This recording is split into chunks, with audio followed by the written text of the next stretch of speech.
Hi, everyone. Welcome again to the White House Travel Blogger Summit on Study Abroad and Global Citizenship. It's been an exciting morning. You're learning the best part of the White House, which is the access and getting through waves. But we're happy to have you, and it has been really an honor to put this all together. I feel like I know all of you after reading all of your blogs and learning about how you feel about travel and inspiring youth. And there's no one better to talk about inspiring youth. Around these parts, we call him the inspirer of dreamers. He has a certain affinity for a country named Burma, and he is the assistant to the president and deputy national security advisor for strategic communications and speechwriting.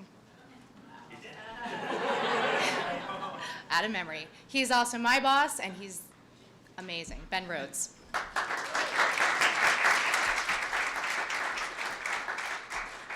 Thanks everybody for being here, and sorry for the inevitable delays getting in. Nobody has called me the inspirer of youth before. I just want that to be clear. Although I had the experience of aging in this job, which has taken me out of my youth. But we're really glad that you all could be here for what is a unique event, and I do want to thank Fran for pulling all this together. This is really her vision. But it's entirely consistent with a policy that President Obama has pursued in office, which he summed up in his State of the Union when he said earlier this year that expanding cultural and educational exchanges among young people is really a cornerstone of our effort to engage people around the world. I know we're particularly focused on opportunities for Americans to study abroad, to volunteer abroad.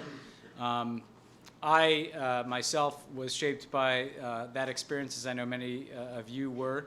I studied abroad in Paris, which in U.S. government terminology wasn't exactly a hardship post. I had a lot of fun, but I also, learned something about myself and about other people that I could not have learned anywhere in the United States. And it helped shape who I am and the perspective that I brought to everything I've done ever since. And I think as we came in to office and looked at this question of how America engages in the world, what we've been steadily focused on for the last 6 years is trying to broaden the scope for engagement between the United States and government and people around the world. And frankly, we start from a position of, I think, recognizing that we have to catch up because people around the world engage each other in so many different ways, with travel being much easier than it was even 10 or 20 years ago, with social media and other types of networks that are forming organically. And I think what we're seeking to tap into is the fact that for the United States to truly thrive and for our people to thrive in a globalized world, we can't just rely on the traditional government-to-government contacts, business contacts, or even just traditional exchange programs. That we really need to get out of that comfort zone. Because frankly, the engagements that are going to shape perceptions of the United States and shape the experiences of the American people are largely the ones that are going to take place outside of embassies and consulates. It's going to be out in volunteer programs and educational exchange programs where Americans are shaping the perception of our country by the people they're engaging, but Americans themselves are being shaped by those experiences. Fran mentioned Burma, where there's been this historic opening in terms of our diplomatic relations, but in one of my trips there, what I was most struck by is the American Center, where we have young people teaching English and doing other educational programs. We could not literally facilitate the number of people who wanted to be in those classrooms. And again, not only is that transforming the lives of people who are getting access to information that they wouldn't otherwise have, it's transforming the lives of the Americans who are doing those programs, who are getting an experience that is truly unique. So the first principle that I want to just put forward is we want to broaden the way in which we're engaging people around the world in every way possible. And you all have ideas, I think, to share about how to get more Americans overseas, how to get more Americans traveling and studying abroad. And I think that's part of what's so valuable about today, because what we hear from you is going to be helpful to us as we design our programs and policies. The other thing, and I'll speak to some of those specific policies in a moment, the other thing I really want to hit at the top of this, though, is the fact that we're seeking to broaden and diversify the engagements that Americans have regionally around the world. I am kind of the standard person who went off to Europe with a Europass and had a good exchange program and traveled to European cities. I know a lot of Americans increasingly are going to places like China, where they see a future in the private sector. But the fact of the matter is, it's a big world, and it's much easier to access the world today than it was in the past. And the entire world, as we see such remarkable economic development and growth, is going to be far more relevant to the experiences of Americans than it was 50 years ago. So we have prioritized in our exchange programs and our engagement programs Sub-Saharan Africa, Southeast Asia, and Latin America, really emerging dynamic regions that haven't always been the destination for a broad number of Americans who are looking to study or volunteer abroad. But we really want to raise awareness of how dynamic these places are, how much opportunity there is for Americans in their future lives, in their private sector careers or in their public service careers to be engaged in these regions. So again, the two principles that I want to just lay down at the beginning of this conversation that we're having today is, number one, how do we get more Americans engaged overseas in shaping our own programs out of the U.S. government, and also how do we make sure that we're looking at the whole world, including emerging and developing regions, as well as the traditional destinations for American travel, tourism, and study abroad. I'll just speak to a number of initiatives that I think highlight what we're trying to do. One is the Young Leaders programs that we've launched. The Young African Leaders program is an initiative that we launched in Sub-Saharan Africa, designed to tap into the fact that there's an enormous youth bulge in Africa, huge populations of people who are under 25 years old. And every single African country is a part of this program. They have a network of people that is over 50,000 who are connected virtually. We have an exchange program where we bring several hundred Africans here to the United States for mentorship, executive leadership training, and professional opportunities, and they're able to engage with Americans. And we want to connect Americans who are going to Africa with this growing network of very impressive young Africans who are participating and engaging with the U.S. government in this way.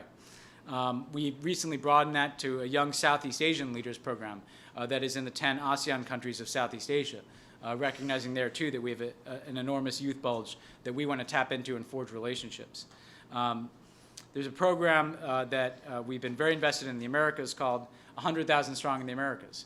And what we did with this program is we looked at study abroad in terms of Americans studying in Latin America and Latin Americans studying in the United States, and the numbers were minuscule.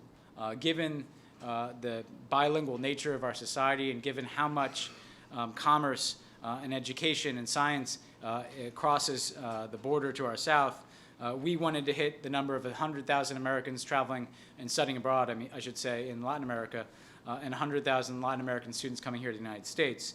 And we've steadily built up those numbers towards that goal. Another program I'd highlight as us trying to find non-traditional ways of connecting Americans to others overseas is the Chris Stevens Initiative. Chris Stevens, as you know, was the ambassador who tragically lost his life in the Benghazi attacks, but he had worked his whole life in the Middle East and North Africa. And what we were creating is a virtual exchange program, recognizing that these are, in some cases, dangerous environments where you're not going to have the ability to have a study abroad experience. We can leverage technology to connect potentially millions of people through online exchanges. And this is a new area of travel and exchange where I think we also want to hear your ideas about how we can use technology to connect Americans here in the United States to individuals around the world who they wouldn't otherwise have a connection with, that they can learn from and forge connections with. So these are the types of programs that we're trying to do that go beyond traditional scholarships and exchange programs, but that promote Americans going overseas or other people coming here to the United States through either technology or other networks that the U.S. government can forge. The Peace Corps has really tried to go out of its way to align its volunteer opportunities with these emerging regions. And I know you have the Peace Corps director here later today. She's done some extraordinary things in broadening the way in which people can apply to the Peace Corps. You can now specify, for instance, where you'd like to go. which can make it a more attractive option for people rather than just being plunked down somewhere at random. There's an ability for people to say, I want to be in this country, this region, and shape their Peace Corps experience. We've already seen that dramatically lead to an increase in Peace Corps volunteers, which is something that's very important as we, again, seek to broaden the aperture in U.S. engagement around the world. So this is something that we're putting a lot of resources into, and we're doing it, again, not just out of some altruism. We believe it's in America's interest that to keep up in today's world, to prepare young people to succeed, their education abroad, their contacts abroad, their knowledge of foreign languages and cultures, that's going to be an asset that they're going to carry with them throughout their entire lives. Similarly, if we are engaging young people overseas, those are relationships that are going to benefit us as a country. Whether or not those people become leaders in government or industry in their countries, those are going to be important contacts for us. When we saw, for instance, so many protests taking place in the Arab world beginning in 2011, oftentimes there were young people participating who we might not know from our traditional embassy engagements, but who we did know because of an exchange program, because they had participated in a US-sponsored exchange program, because they had a contact of somebody that they'd met through an entrepreneurship program. The more we're broadening the way in which we're engaging societies abroad, the more we're going to get to know the future leaders of tomorrow in countries, particularly as countries become more democratic going forward.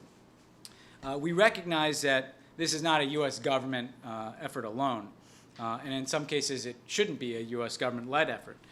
These need to be truly public-private partnerships to attract more people, to be more entrepreneurial, not that the federal government isn't a very nimble entity, but often the best ideas come from universities, NGOs, businesses that are starting to take on a bigger footprint in some of these countries, and in some cases individuals, I think, who have the best understanding of the texture of what's taking place in different parts of the world. But the U.S. government can be a convener, as we are today. We can bring people together around an idea, whether that's building out an exchange program at a university, whether or not that's finding internship opportunities for people who want to work overseas, or whether or not that's getting behind development and philanthropic work with what USAID can do. There's a lot of ways in which the United States government can plug into good ideas that are happening, good networks that are being built overseas, and that's what we want to continue to do. And again, I think that can be an important focus here today. So what we want to do is figure out, in talking to you, where can we make the most difference? Where should we be looking regionally at expanded exchanges, expanded education overseas? What types of partnerships can be forged outside of government? All of you, I think, will have good ideas about how to do that. The other thing, though, that we want to, I think, focus on today is how we can raise awareness for Americans of the opportunity and the value of travel and study abroad. Because oftentimes it's kind of by chance. Think back at your life at how coincidental it is that something happened that might have changed the course of your life. You happen to have a teacher who pulled you aside and said, hey, have you ever thought of studying abroad? Or you may have had someone in your family who came from another country who recommended that you pursue travel or an interest in that country.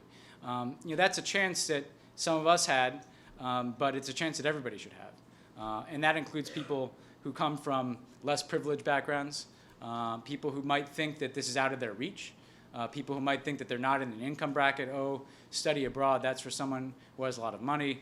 That's for someone whose parents travel with them overseas to Europe. That's not the message that we want to convey. We want all Americans, whether they're at our best universities or whether they're at any of our schools across the country, whether there are community colleges who increasingly have links overseas, we want all Americans to recognize that there is a value in studying abroad. There's a value in engaging people around the world. There's a value personally. There's also a value professionally. And there are resources available to them. And I think oftentimes people don't recognize the resources that they can tap into, both from the U.S. government and from the private sector, to facilitate that type of experience that can have a profound impact on the rest of their lives. I'll just close by saying that I was recently in Indiana, and I was speaking at a number of schools. I spoke at Indiana State University. What was interesting is there was a significant number of students who were from the Middle East who were studying there. You would not expect in Terre Haute, Indiana, there to be this larger population of students from the Middle East, but there had just been a history of exchanges at this particular school. And the guy who was showing me around, he was an immigrant himself, and he was telling the story of a young Muslim who had traveled on this exchange program. And Terre Haute is a very religious community. It's a very predominantly Christian community. And this young exchange student went to each of the churches in town and spoke at the churches about her experience as a Muslim and about Islam. And some of those went quite well. Some of them, there were very strong, passionate debates. But that changed that community. You hear the same thing about Americans and the experiences they have when they study abroad. That when they go, when I went to Malaysia, for instance, I met with a number of teachers who were teaching English out in villages in Malaysia. And I met with a group of them and their students. And the Americans spoke about how this experience of teaching in Malaysian villages had transformed their own life. That it broadened their perspective, that it showed them something about the world that was going to be relevant to whatever they did in their lives.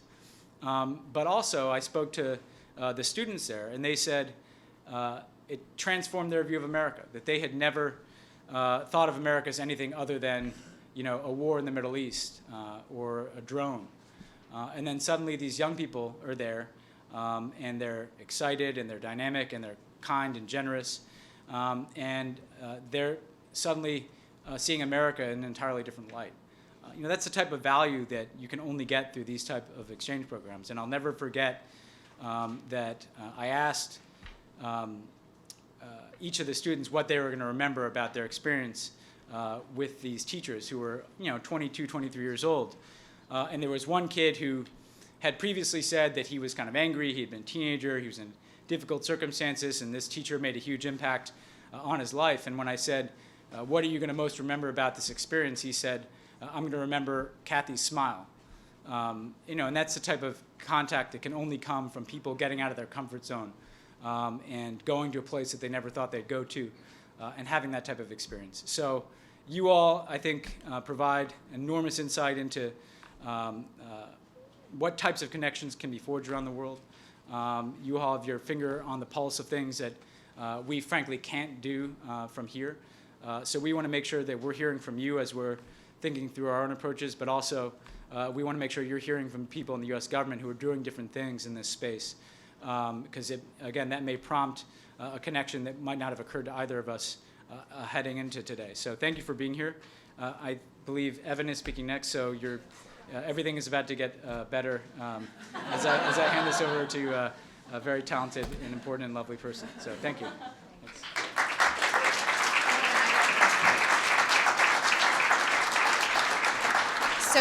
So just before we hear from Assistant Secretary Evan Ryan, we have another surprise guest from the West Wing, another great personality, Dennis McDonough, who is the Chief of Staff and the President's right hand.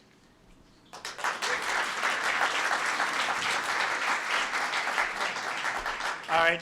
Hello, everybody. I want to just say two things, and I'm going to take three questions.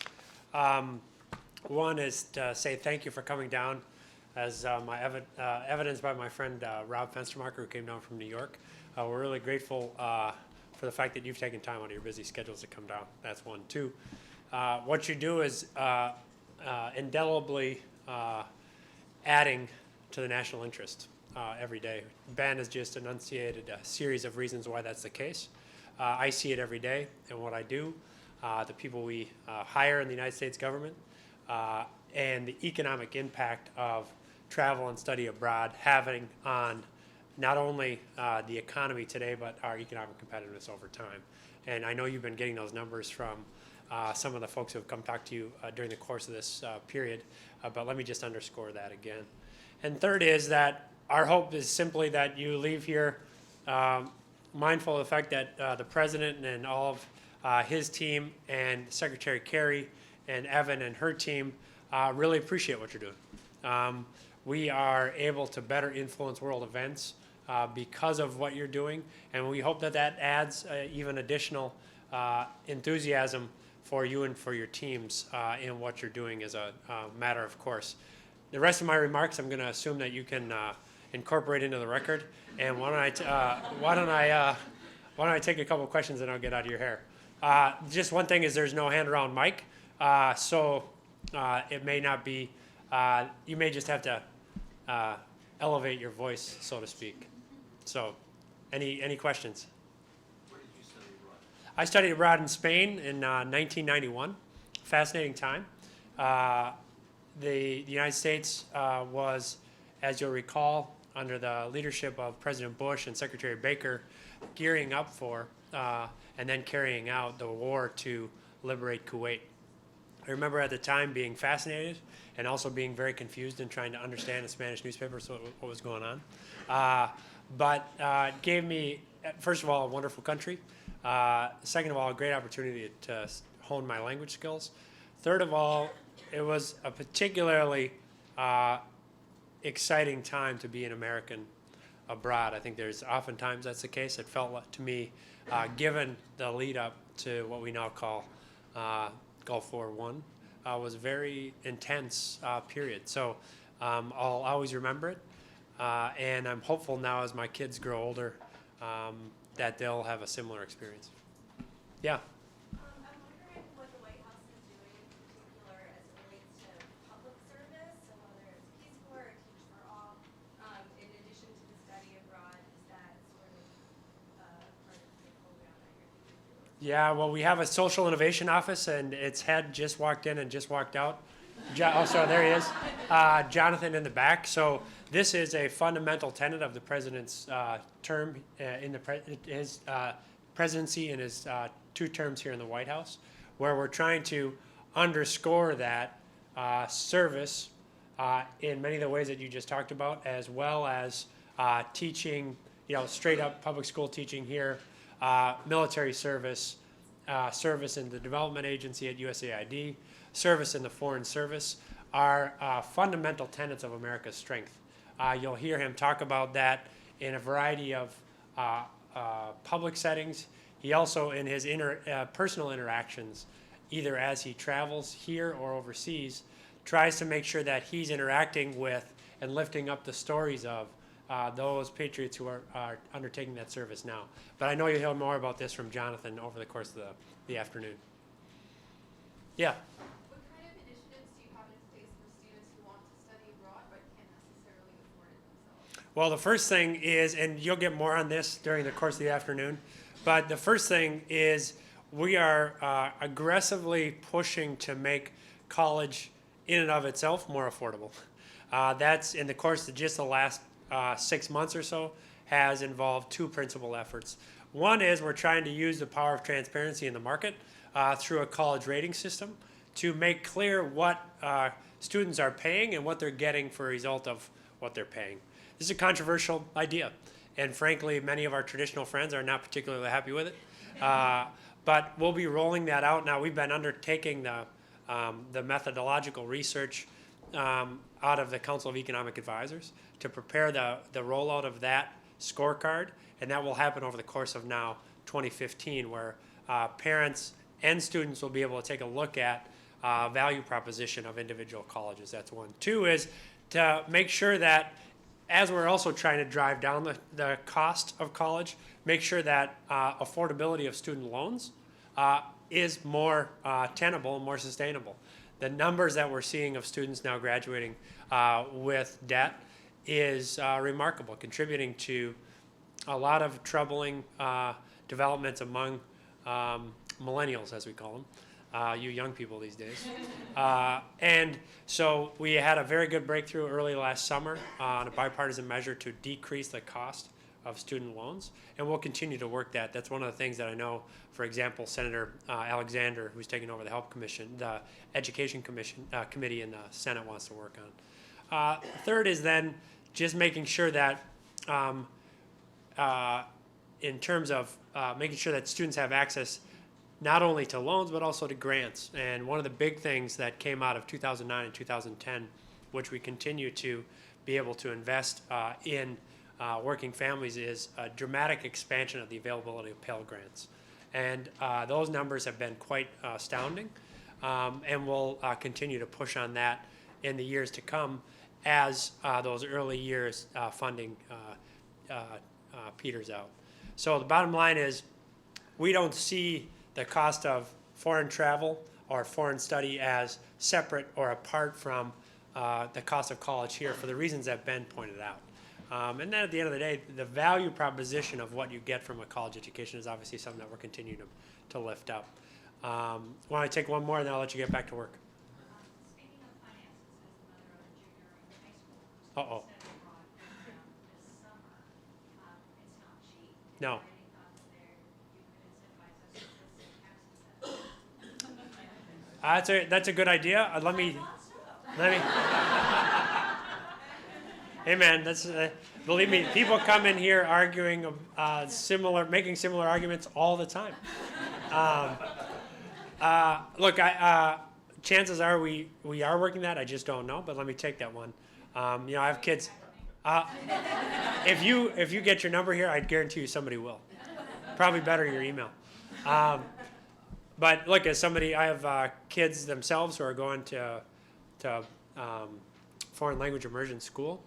It's a big goal of mine to make sure that when they come out of the back end of this public schooling, that they are able to compete for international and American jobs against foreign kids. And so that's an investment in our future, and we ought to make sure that our tax code and our federal investments are investing in those things that are going to make us most competitive over the course of time. And that this is surely a good investment. And I hope that you guys, at the end of your time here this afternoon, feel like it was a good investment to come down to Washington.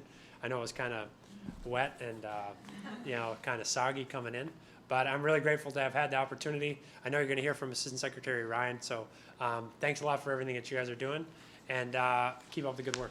Okay.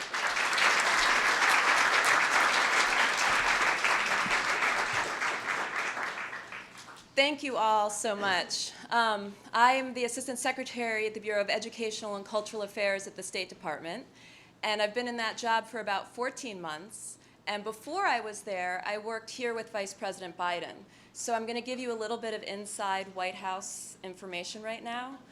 You all had the White House Chief of Staff, Dennis McDonough, and Deputy National Security Advisor Ben Rhodes. It's a very big deal that you had them both here with you today. So I just to give you a sense of the level of importance that the White House places on this, it's really something to have both of them here. So we want to thank Dennis and Ben for both being here.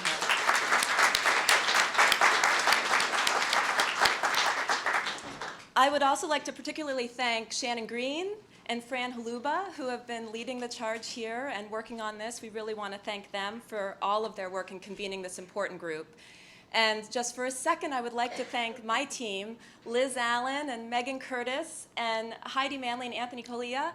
If you all could raise your hands, as I just saw with Dennis, they'll be here throughout the day. So not only did they help, but they're here to answer questions. If you have questions about the work that we do. So we just want to thank them and say that we're here to be helpful. So this is exciting for us from the Bureau of Educational and Cultural Affairs, which we call ECA, because this is our work. This is exactly what we do day in and day out. It's an important function of the State Department that is particularly aptful for a group of movers and shakers like yourselves who share the same belief that we do: the importance of traveling abroad. As Edward R. Murrow famously said, the real crucial link in international exchange is the last 3 feet, which is bridged by personal contact, one person talking to another. Travel is the means of that last 3 feet. Travel opens doors for young people to cross socioeconomic, cultural, and geographic borders, to engage in people-to-people connections, to increase mutual understanding, and to collectively solve global challenges. The United States is a leader in many global fields, including higher education, And one of our goals at the State Department is to help ensure that young Americans, our next generation of leaders, have the international skills they want and need for a globalized 21st century workforce. We know the interest is there. Over half of US students enter university with expectations of participating in study abroad. However, fewer than 10% actually take part in study abroad over their entire academic careers. In 2012 to 2013, the total number of US students taking part in study abroad was under 300,000. On the surface, this number sounds terrific until you realize this is only 1.5% of the almost 20 million American students enrolled in US higher education during the same period. 1.5%. It's a very stunningly low number. 15 years ago, there were nearly 130,000 US students studying abroad, with this number more than doubling by 2012-2013 to 289,000. Yet with the current rate of annual growth, which is approximately 2%, it will take another 35 years to double again. This is not acceptable. We must do better, and we can do better. American students face many real and perceived constraints to studying abroad. They may be hesitant to take leave from universities and colleges where they study, fearing a loss of progress towards their degree completion. For those who rely on income derived from employment, both the short-term loss of income as well as potential increased cost of education for study abroad may prove too daunting. It is always difficult to say goodbye to family and friends who may worry about your safety and your security. It is also intimidating to navigate daily life in a foreign culture and language, and students may also express concerns about missing out on events and activities while away from their home campuses. Nevertheless, we firmly believe that encouraging American students to study abroad is a strategic imperative for the United States. And responses from students who are returning from international experiences validate the importance of study abroad on a more personal level as well. Of the 20 million US students in higher education, they are represented as follows: 62% white, 14% African American, 13% Hispanic, 7% Asian Pacific Islander, and 1% Native American. Within overall study abroad, the balance is more skewed at 76% white, 5% African American, 8% Hispanic, 7% Asian Pacific Islander, and less than 1% Native American. While we need to increase study abroad overall, we specifically need to ensure that students of all backgrounds, including racial and ethnic, as well as socioeconomic status, are better represented. As it stands, fewer minority students study abroad than are represented in higher education overall. Over the past 15 years, we have seen slight improvements in reaching more diverse students through study abroad.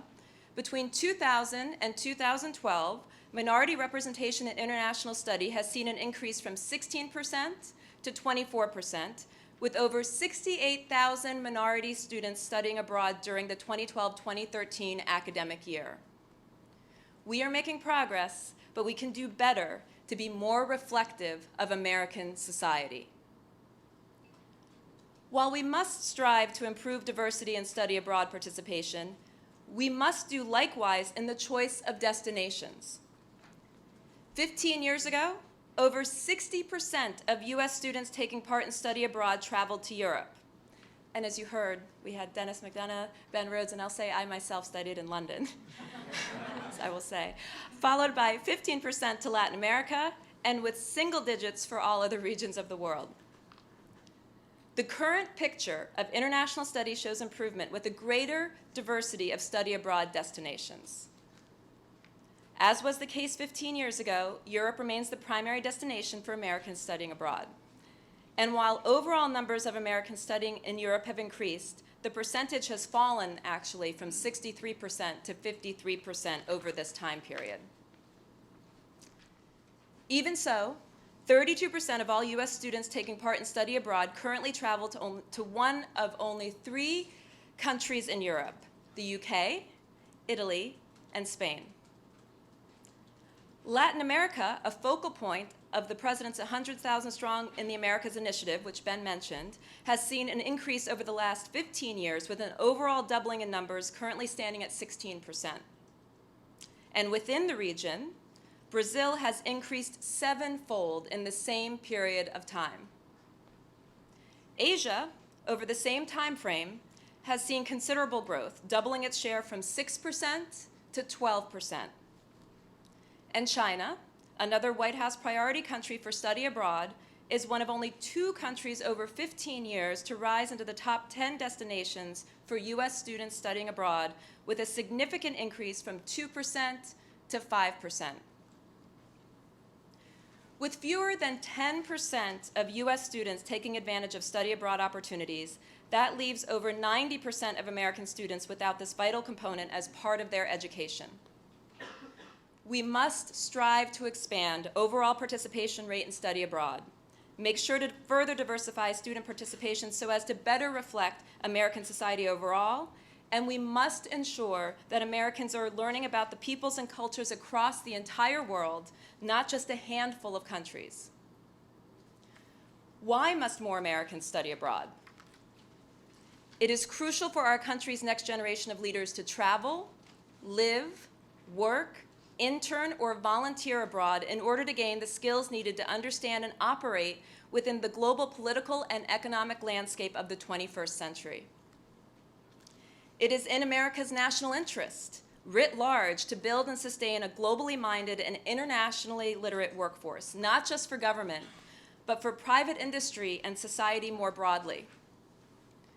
At the State Department, we want to increase the overall number of Americans studying abroad and do so by better reaching parts of American society that are currently underrepresented. We desire to see more young people travel to destinations where fewer Americans have studied and to learn critical languages like Arabic, Chinese, Hindi, and Russian. Americans who study abroad become unofficial ambassadors for our country, defining American values and debunking stereotypes. They gain critical perspectives and begin to establish networks that enhance their individual prospects in the global marketplace and their future potential as global problem solvers.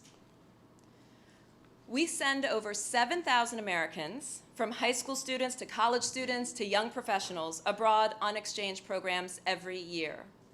We recruit exchange participants from institutions across the United States, including large land-grant universities, small liberal arts colleges, minority-serving institutions, community colleges, and other educational institutions. We seek to ensure that our exchange programs are representative of U.S. ethnic and racial diversity, and that students with disabilities and students in fields underrepresented in study abroad participate as well. We offer a variety of exchange programs and models, from as short as a few weeks to as long as an academic year. We do this in order to accommodate the demands, interests, and academic schedules of all U.S. students. Many of our U.S. student exchange participants study, research, learn languages, and teach English abroad in communities in which they may be the first Americans that local citizens have ever met. I want to quickly mention just a few of our programs, noting that there's more information on these programs and others available in the handout that you were given, or I think was on your seats, yes, okay. Our National Security Language Initiative for Youth and Critical Language Scholarship programs offer U.S. high school students and college students fully funded intensive summer language institutes overseas in a number of critical foreign languages like the ones I've just previously mentioned. Through these programs, we are focusing on the acquisition of valuable linguistic skills while also imparting cultural knowledge and encouraging the development of networks. Our Benjamin A. Gilman International Scholarship Program targets populations traditionally underrepresented in study abroad by offering scholarships for academic studies or career-oriented internships abroad to U.S. undergraduate students who receive Pell Grants. So I was listening earlier that hopefully that's an answer to one of the questions that we had, but we're happy to speak to that further. The Gilman program breaks those troubling diversity barriers that we've mentioned, with 56% of Gilman scholars representing ethnic minority groups and almost 40% the first in their families to go to college. Over 70% of Gilman scholars studied outside of Western Europe, and an equal number studied a language, often a critical language, during their time abroad. The Fulbright U.S. student program is sending a record number of American students overseas this coming year. These recent college graduates, graduate students, and early career professionals will conduct research in large cities and small villages across the globe, engaging with local citizens and becoming part of the fabric of their overseas community, while also gaining important linguistic and cultural skills. The Fulbright program continues to innovate and find new ways to engage talented, highly motivated Americans early in their careers. The new Fulbright National Geographic Digital Storytelling Fellowship will allow fellows to research and share narratives on globally significant issues through new media platforms, hopefully encouraging the next generation of student travelers. Study abroad is often considered the pivotal event of many young people's lives. It is the moment that the world is opened up to them and that many of them find that their preconceived notions are turned upside down. It is a time of great discovery, both of the world and of oneself. Having studied abroad myself, I can personally attest to the transformative experience of studying outside of your own country, but also outside of your own comfort zone. While we are proud of our role in supporting over 7,000 Americans who receive scholarships from State Department programs each year, we are only the leading edge in fostering and responding to interest in today's globally minded students. With this recognition, I'm pleased to announce that we are establishing a new office in our bureau, the U.S. Study Abroad Office.